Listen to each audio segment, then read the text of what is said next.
La memoria es una facultad que le permite al ser humano retener y recordar hechos pasados. ¿Pero una ciudad puede tener memoria? ¿Quiénes son aquellos que construyen esa memoria?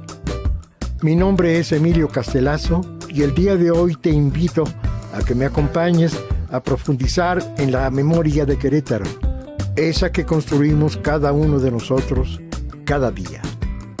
Te invito a que exploremos la crónica de una odisea. Sígueme.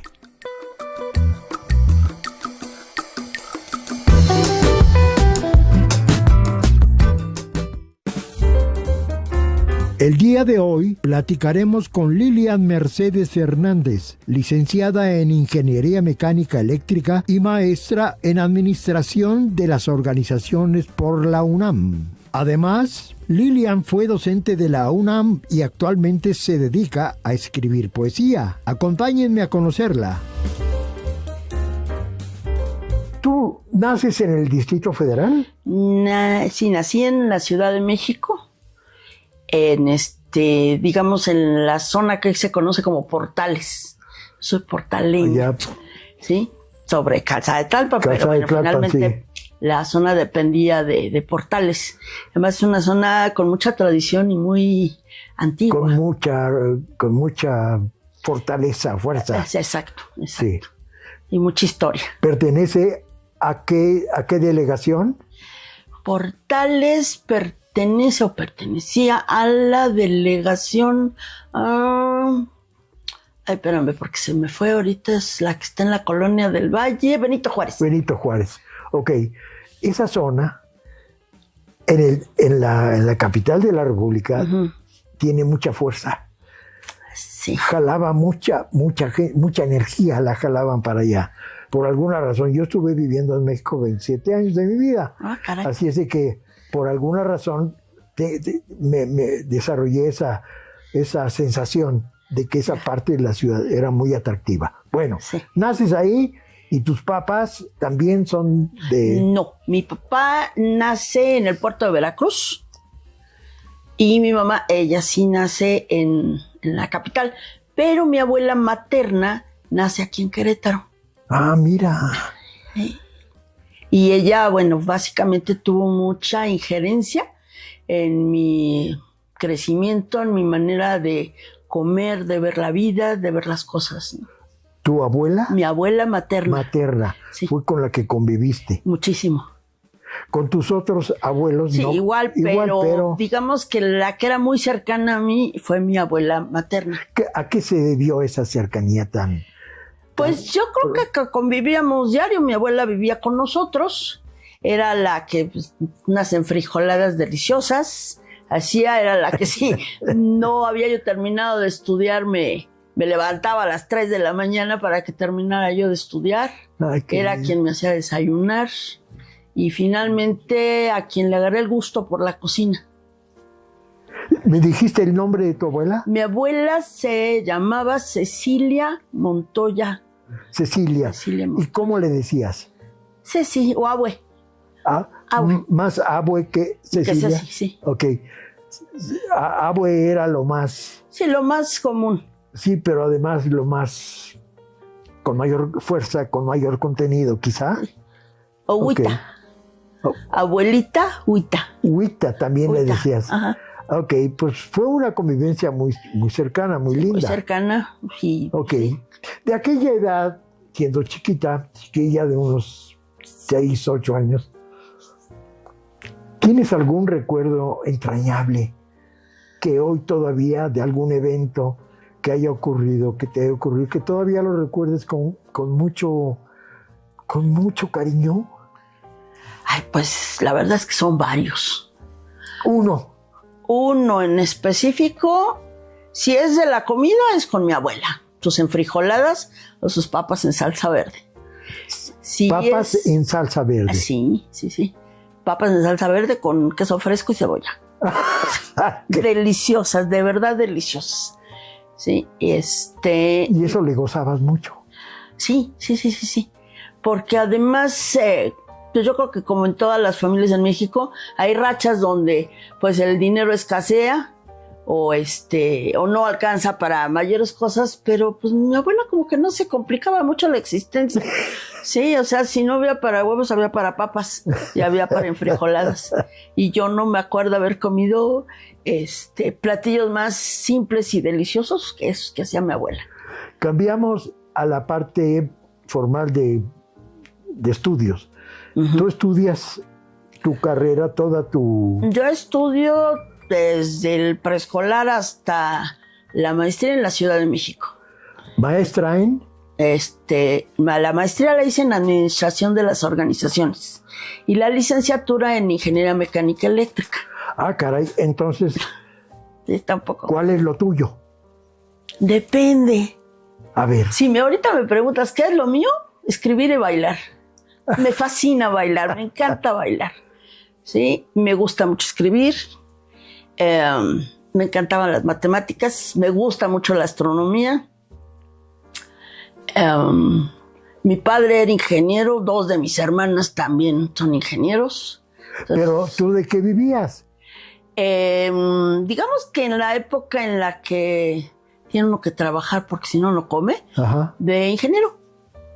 En Ingeniero mecánico electricista, sistemas de potencia, trabajé para Comisión Federal, trabajé para Condumex, viajaba demasiado y me invitan en la universidad a dar clases en la Facultad de Ingeniería en la UNAM. ¡Ay, qué prestigioso! Sí. Y entonces empiezo a dar clases ahí por la misma situación de que, bueno, mi hija estaba muy pequeñita, yo me acababa de divorciar y pues si a mí me preguntas cómo se cambian los pañales o cómo enseñas a alguien a ir al baño, la verdad es que no sé. Porque eso, bueno, mi mamá se dedicó a ello, ¿no? O sea, ahí sí, yo no metí mano. Fue tu ayudanta. Fue mi ayudanta, mi señora madre. Y además ella fascinada. Ella fascinada, aunque sí le quitamos esa fascinación. Entonces yo decidí que al año se iba a la guardería y se fue a la guardería. Ah, ok. Sí, pero no la veía. Y entonces cuando me hacen la propuesta de dar clase en la Facultad de Ingeniería, yo salgo de Condumex. También estaba en un despacho dando asesorías en sistemas de calidad y me dedico a asesorar empresas en sistemas de calidad, de aseguramiento de calidad y a dar clases en la Facultad de Ingeniería. Voy a hacer una pregunta. Sí. Yo soy una empresa que requiere de los servicios de una persona como tú. Ajá. ¿Qué tipo de problema clásico te presentaba una empresa para que tú le ayudaras en el diseño de una solución? La mayoría de las veces, como eran sistemas de calidad que además todavía no estaban muy implementados aquí en México, salvo en la industria automotriz, sí, la situación era que fueran buenos proveedores, sobre todo de la industria automotriz. Y entonces era generar una serie de procedimientos y documentos en cuanto a sistemas de aseguramiento de calidad. ¿Sí? Viendo el proceso desde sus inicios, desde que entran materias primas. Yo proveedor de Ford, ajá, decía, mira, Ford me está exigiendo esta calidad. 9000, exacto. Ok, entonces ayúdame a diseñar el procedimiento para llegar a cumplir esa exigencia. Exactamente. Y entregar. Esa fue tu tarea. Esa fue mi tarea. Entonces estabas todo el día, pues sí, viajando, inmersa, metida, y los pañales así como que, pues como que no. No había forma de estar más consciente de ello, ¿no? Y más que nada porque viajaba mucho, o sea, me la pasaba entre Monterrey, Guadalajara, Saltillo, San Juan del Río. El norte, digamos. Sí, y entonces, digo, cuando me hacen esta propuesta de dar clases en la facultad y solamente ver proveedores, pero en lo que es la zona metropolitana y la Ciudad de México. Híjole. Entonces decido dejar Condumex y dedicarme a dar consultoría. Consultoría. Exactamente. Y dar clases.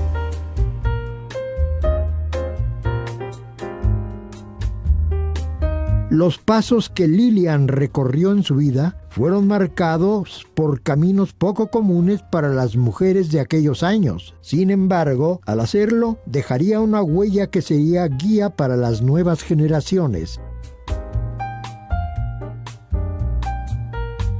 Nos fuimos muy rápido en la charla y de repente tal es la dinámica que tu persona plantea que brincamos muy rápido, pero voy a regresar un poquito claro que sí. a la experiencia de la universidad, que creo que fue un brinco, una decisión muy importante. Sí, de hecho, de niña yo estudié piano 10 años, yo tenía pues muy metida la idea de ser pianista y de estudiar periodismo. Sí, o sea, son cosas muy, muy diferentes, pero en mi casa había una idea muy, muy fuerte, muy bien cimentada sobre estudiar ciencia, ¿sí? Y bueno, pues mi padre fue ingeniero mecánico eléctrico y mi mamá amaba la forma en que se lograba un pensamiento de tipo abstracto racional. Entonces, pues dijo, pues si te vas a la universidad, vas para ingeniería. Y yo, ay, ma, ¿será cierto? ¿Será bueno? Porque además me crié en escuelas de monjas. Yo nunca estudié con varones, estudié con puras niñas y en escuelas particulares. Entonces, entrar a la UNAM verdaderamente planteaba todo un reto, no nada más en cuestión de estudios o de técnica, sino era un cambio de paradigma total porque era otro campo, era estudiar con varones, era estudiar en escuela pública y era estudiar en todo un universo que es la universidad. No, y la universidad que era un verdadero monstruo. Es un monstruo. Pero es mi monstruo adorado. La verdad, es un monstruo, pero es un monstruo adorado. Mi papá fue también catedrático ahí en Facultad de Ingeniería. Y ¿Eso te facilitó? No. ¿De alguna manera? No. Al contrario, fue realmente algo pues que cargamos no nada más yo, sino mis hermanas y yo, porque pues éramos las hijas de Pelayo. Y en la torre, porque éramos las hijas de Pelayo y había que exigirnos, ¿sí? Entonces no era tan fácil llevar ese nombre, ¿no? Las hijas de Pelayo, ¿cuántas hijas? Somos 4 hijas, pero estudiamos 3 ingeniería. ¿Las 3, la misma ingeniería? No, yo me fui a ingeniería mecánica eléctrica en sistemas de potencia. Mi hermana Perla fue a estudiar ingeniería industrial y mi hermana Ana Violeta electrónica. Ingeniería electrónica en comunicaciones. Todas pues sí. Ingenieras. Sí, la última no, ellas sí le permitieron estudiar administración de empresas, pero finalmente pues sí es muy marcada la ingeniería. Hasta mis sobrinos son ingenieros. ¿Qué tanto influyó en tu vida futura esta decisión? ¿Fue un parteaguas? Sí, fue un parteaguas por lo que ya mencioné, el tipo de escuela, el tamaño de la escuela, las expectativas que se tenían sobre estudiar ahí y pues las capacidades, porque te empiezas a medir realmente con gente de muchas instituciones. O sea, no es lo mismo cuando tú estudias toda tu vida en una cierta institución con ciertos parámetros, cuando tú ya te involucras en estudiar con gente que no nada más está a tu nivel, pero está más arriba. Hay una circunstancia que tú estabas abriendo cancha como mujer. Sí. Porque era un terreno para los hombres. Sí, más en los años que yo estudié, yo entré a la facultad en 1976, pues éramos 3 mujeres en un salón de 60 hombres. Entonces, primero, nunca estudiar con hombres, o sea, Era pues como los cuentos de hadas, ¿no? Era el príncipe azul. Y pues resulta que pues ni son príncipes ni son azules. ¿Verdad? Sí, o sea, es verlos de carne y hueso y llorar igual que tú y desvelarse igual que tú y darse de topes. Sí, y tan humanos como uno, ¿no? Qué interesante experiencia. Sí, la Qué verdad valiosísima experiencia. sí fue... Y no planeada, No, sino que la vida la fuiste diseñando en toma de decisiones inmediatas. sí. Y además le tengo mucho cariño porque si alguien a mí en lo personal me cuidó, fueron mis compañeros. Porque cuando había, por ejemplo, los partidos estos de fútbol americano, cuando venían las famosas, pues no sé cómo decirle, cuando vienen el bautizo de los que vienen de novatos, pues los hacían desfilar por los, Pasillos. por las canchas, por los pasillos, pues en ropa interior. Y yo recuerdo que nada más me abrazaron y decían, no veas nada, Lilian. Yo, ¿por qué no? No veas. Ah, está bien, no veo. Sí. Las No, famosas, muy cuidada. ¿Cómo se llamaban esas? ¿Novatadas? Las novatadas, Las novatadas, exactamente. las se me olvidó novatadas. la palabra, sí. Mira, eres una persona, una profesionista, un ente humano cálido que transmites esa sensación vital. Amo la vida. Fíjate qué maravilla. Amo la vida. Entonces, conocer a una persona así nos enriquece mucho, porque nos enseña rutas. No es que no hay un solo camino. Sí. Hay muchos caminos. Y te atreviste a hacer lo que tu interior te demandaba. Sí. Eres una atrevida. Sí, a veces me dio osada. Muy aventurera también. Muy osada, muy valiente. Sí. Muy valiente.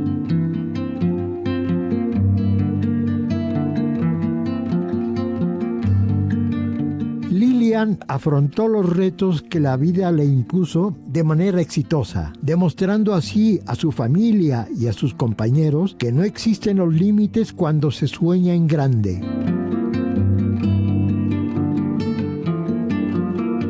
Esta dinámica esencial tuya te lleva a una serie de aventuras. Sí. Y te lleva a la universidad. Así es. A un mundo totalmente distinto, Sí, sí. totalmente nuevo, desconocido, no planeado, sino que No. surgió como un llamado. Ujú. Toma la decisión y te vas a ingeniería. Así es. ¿Qué pasó? ¿Qué pasó? Que mi madre decide comprarme un traje sastre y voy muy linda de traje sastre y tacones. Se me ocurre atravesar por en medio del anexo de ingeniería. ¿Puros hombres? Déjalos, puros hombres. ¿Has visto aullar a 1000 lobos? Es lo mismo. Fue un aullido espantoso. Aprendí que cuando uno estudia ahí hay que pasar por las orillas. ¿Sí? Porque sí, era brutal. ¿Sí? Eso fue una de las primeras cosas que yo tuve. Y aprendí también a usar pantalón de mezclilla. ¿Te y botas. sentiste agredida? No, muy intimidada. No. Ok. ¿Te sorprendió la respuesta? Sí, no, totalmente. Pero pues a quién se le ocurre ir de trajes sastre y tacones y luego en tanta piedra. Mi mamá, no, es que vas a ir a la universidad, tienes que ir de trajes sastre. Dios bendito. La idea que tenía de la Sí. universidad. Sí, mi papá se pitorreaba de la risa. Me dijo, es que no tiene que ir así. Entonces, él me compra mis primeros pantalones de mezclilla. Mi mamá casi se infarta, que dijo, pues si no es hombre. Sí, dice, pero ¿quieres que estudie ingeniería? Tiene que parecer ingeniero. Ok. Y entonces son los primeros jeans, porque no se usaban en esa época. En esa época se usaban los famosos pantalones topeca. Sí, era lo que se usaba. Y las mujeres normalmente no usaban pantalones de mezclilla. Pero bueno, pues para ir ahí era pantalón de mezclilla y botas. Zapatos de bota, que hoy son muy comunes. Es común, En mi sí. época no. No. Es más, la bota más chica que había, y eso fue un problema que luego tuve en la fábrica de Condumex, era del número 5, yo calzaba 2.5.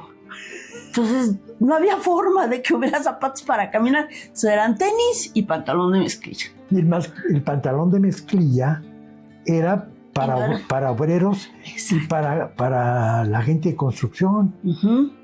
pero era lo más cómodo. No, y resistente. Muy buenos, resistentes y además súper cómodos, porque además, si no había dónde sentarse, pues te sentabas en el suelo o en las escaleras. Claro. Bastante cómodos los pantalones de mezclilla. Esa fue mi primera. Entonces fue un gran cambio. Totalmente. En todos sentidos. En todos sentidos. ¿Qué pasó? ¿Qué pasó? Pues seguí estudiando. Fue increíble estudiar con hombres, mejor que con mujeres. Tienen otra manera de ver el mundo, de armar la vida, muy distinta a las mujeres, totalmente. Aprendí a ser más práctica, ¿sí? Me sentí muy cuidada por mis compañeros y nunca sentí ni que hubiera competencia, ni ese choque que luego teníamos en la escuela de puras mujeres. ¿Sí? Y además pues éramos benditas entre los hombres, entonces éramos cuidadas. ¿Cuántas mujercitas fueron? En eléctrica salimos 6 mujeres y 300 hombres, nada más de mí, de ese bloque. En ingeniería mecánica fue una mujer y 600 hombres. ¡Qué barbaridad! Sí, éramos así como muy escogiditos. De hecho, por ahí tengo una foto de cuando fue mi graduación y se ve ahí que las que somos. Todos los hombres y sí, como moscas, las mujeres. Las mujercitas. ¿Sí? Sí. Y más cuando pues ya terminas la carrera y pues tienes que trabajar. Entonces, primeramente me voy a hacer prácticas profesionales a CFE y CFE me manda a las subestaciones de lechería y Nopala. Y pues bueno, pues yo seguía con mis pantalones de mezclilla, casco y botas. Sí, mi mamá atacaba, pero yo feliz. ¿Sí? Porque finalmente también me daba mucha libertad de ser realmente yo. Para entonces, ¿ya te habías casado? No, todavía estabas. No. Estabas una niña. Y además eso también fue otra situación muy compleja porque en mi generación las niñas después de los 18 años ya tenían novio formal, ya estaban pensando en casarse. Varias de mis compañeras se casaron a esa edad, pues yo no, y entonces incluso mi hermana decía, pues es que van a decir, ahí van las señoritas Fernández a los 60 años y nunca nos van a pelar porque quién se quiere casar con alguien que estudie una carrera como ingeniería. Sí, que es de hombres. Que es de hombres, además, ¿no? Entonces sí fue un mucho, pues complejo desde ese punto de vista, ¿no? Pero no era una cosa que te estuviera tocando la puerta. Es que no puedes tener novio si estás estudiando una carrera así. No te permite tener novio a menos que sea de la misma facultad y casi en el mismo salón. ¿Cómo surge el primer novio? ¿Cómo surge el primer novio? Estudiando métodos numéricos. Un ingeniero. Sí, claro. Sí, porque además, pues, ¿dónde te ves? Pues estudiando. ¿Dónde comes? En los tacos de afuera con él estudiando. O sea, no hay forma de cambiar eso.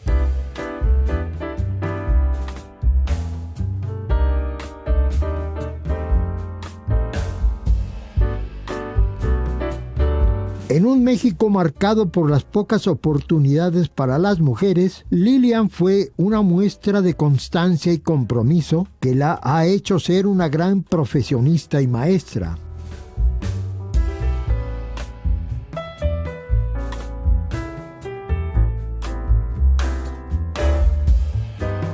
Mira, es tan rica tu experiencia que vamos a necesitar un segundo episodio para seguir platicando. Ay, encantada.